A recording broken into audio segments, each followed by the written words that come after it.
Hai semua, akhirnya gue punya kesempatan untuk bahas tentang traveling Jepang kemarin. Kali ini yang ingin gue bahas adalah apa aja sih yang kalian harus tahu biar nantinya nggak bingung pas naik transportasi di Jepang. Biar perjalanan wisata kalian itu lebih lancar.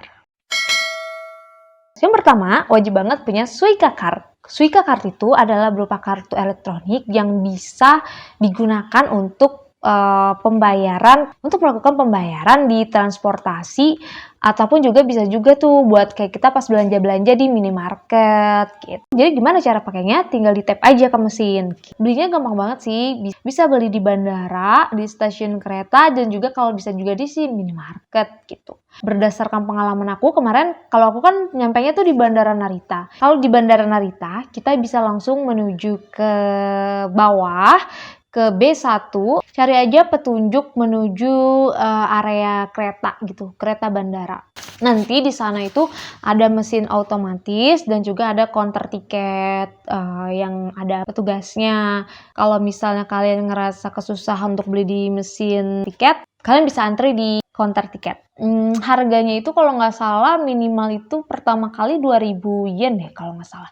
2.000 yen dibagi menjadi 1.500 saldo dan 500 yennya itu deposit. Jadi nanti kalau misal kalian udah selesai pakai kartu Suica, pas sudah itu kan dibalikin lagi. Nanti dibalikinnya itu ke mesin itu juga bisa, ataupun ke counter di mana kalian beli. Itu nanti tuh uang 500 yennya itu balik lagi. Kedua, cara booking Shinkansen. Nah, ini nih penting banget buat kalian yang pengguna JR Pass.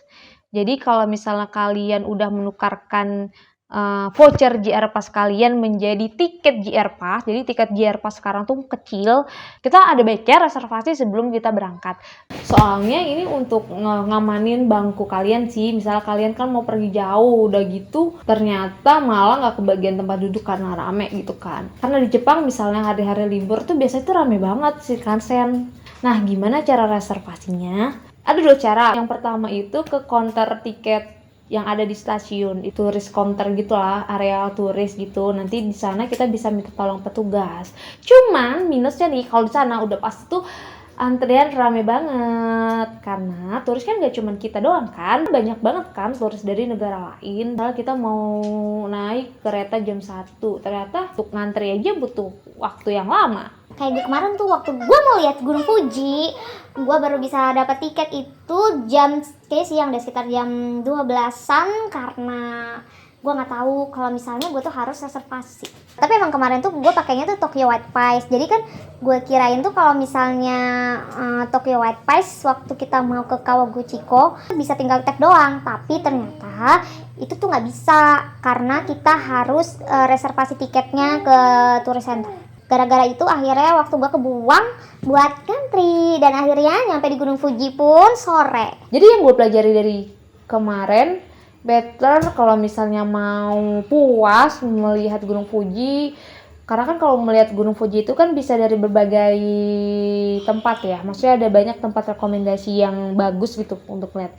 Jadi nggak bisa deh kayaknya kalau cuman kita datang PP, itu menurut gue ya, lebih baik mungkin kita ya 2 hari 1 malam gitu.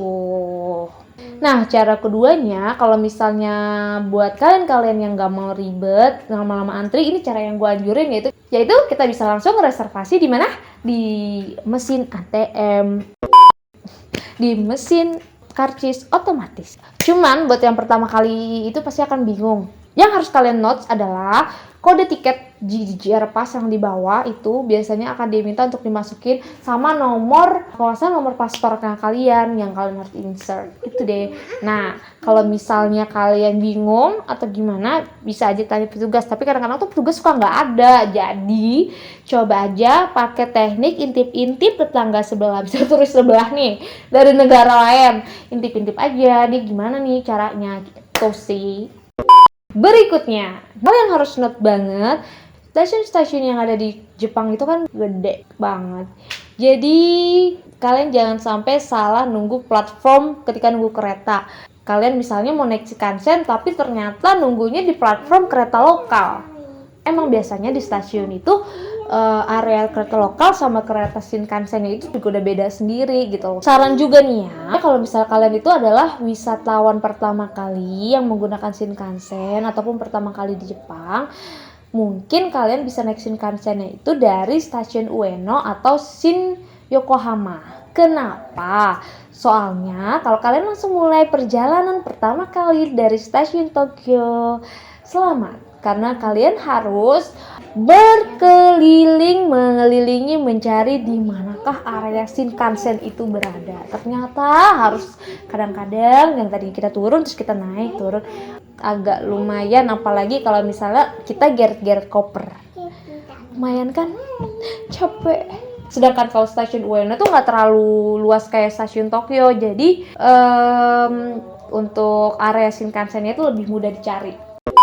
Kalian harus perhatiin di mana kalian transit dan juga di mana pintu keluar yang harus kalian lalui, karena kalau misalnya kalian sampai salah pintu keluar itu tuh bisa jadi arah lo keluar tuh malah menjauhi tempat tujuan lo. Jadi tipsnya adalah kalian itu tinggal buka Google Map. Kalian buka Google Map misalnya mau dari stasiun apa ke stasiun apa. Nanti dari Google Map itu tuh langsung jelas tertera kita tuh naik kereta apa, di platform berapa, nah di jam berapa lama kita nunggu, berapa lama lagi keretanya itu akan datang ya maksudnya. Dan juga kita harus keluar di pintu berapa. Sedetail itu loh.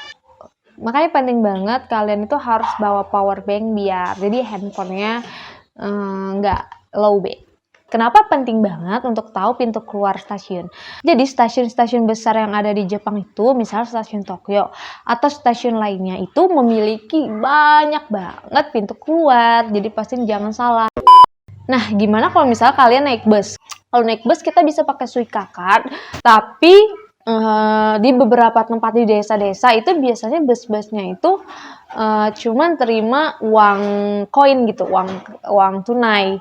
Nah, kalau misalnya kalian itu cuman punya uang kertas, nggak apa-apa banget. Nanti di deket driver itu, di depan deket driver ada kayak mesin tuker uang. Jadi kalian masukin uang kertas, nanti yang keluar itu uang koin. Nanti habis itu bayar deh sesuai dengan nominal yang kalian harus bayarkan. Terus kalau di Jepang itu, kalau misalnya kalian mau berhenti, itu tiap bangku, deretan bangku tuh ada belnya. Jadi kalian tinggal pencet. Misal kalian lagi ada di titik A, terus kalian mau menuju ke B. Jadi mencetnya itu setelah A itu jalan, baru kalian pencet. Terus di depan ada layar informasi yang kasih tahu kita itu lagi ada di mana, titik halte berapa, dan kita selanjutnya mau kemana gitu. Jadi itu untuk mengantisipasi kita itu bisa kelewatan, kayak gitu sih. Tapi beda lagi kalau misalnya naik bus yang kayak beda wilayah. Jadi kalian tuh harus survei dulu. Itu kan tadi bus lokal ya. Tapi kalau misalnya beda wilayah, kita bisa beli tiket busnya itu di halte. Contoh misalnya kalian mau ke Gotemba, dari Tokyo ke Gotemba, itu kalian harus beli tiket. Nah, kalau bisa sih beli tiket. Kalian mau dari Kanazawa mau ke Shirakawago. Nah, itu kalian harus reservasi minimal banget H-1, tapi itu juga syukur-syukur kalau misalnya kalian masih dapet tiket bangkunya ya.